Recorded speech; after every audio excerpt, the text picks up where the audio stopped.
We're on our way to Trunk Bay. You really don't.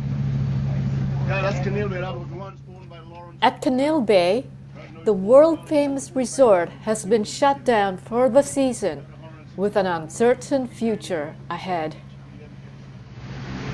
So around that time of the year, there's no way you could get an empty room at Caneel Bay. And the rates there from December to April starts at $500 a day. The rooms cost up to $1,600 a day. Right now the hotel is closed.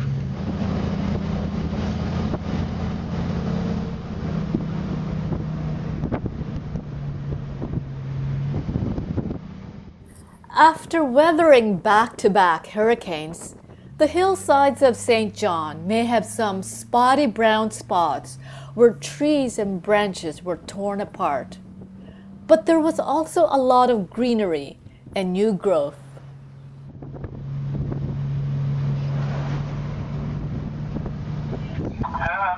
We encountered the wild donkeys of St. John. Donkeys were brought to the island to power the sugar mills beginning in the 1600s. Once that ended, they were left to roam free. But this breed of donkeys will survive all the forces of 2 hurricanes thrown at them.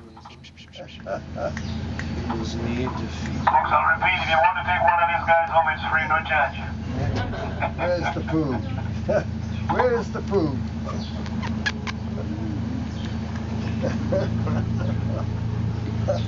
Panoramic view of St. John's, and across the bay, I think that's the Sir Francis Drake Passage. Across that is Hills Van Dyke. It's at the BVI, Hills Van Dyke.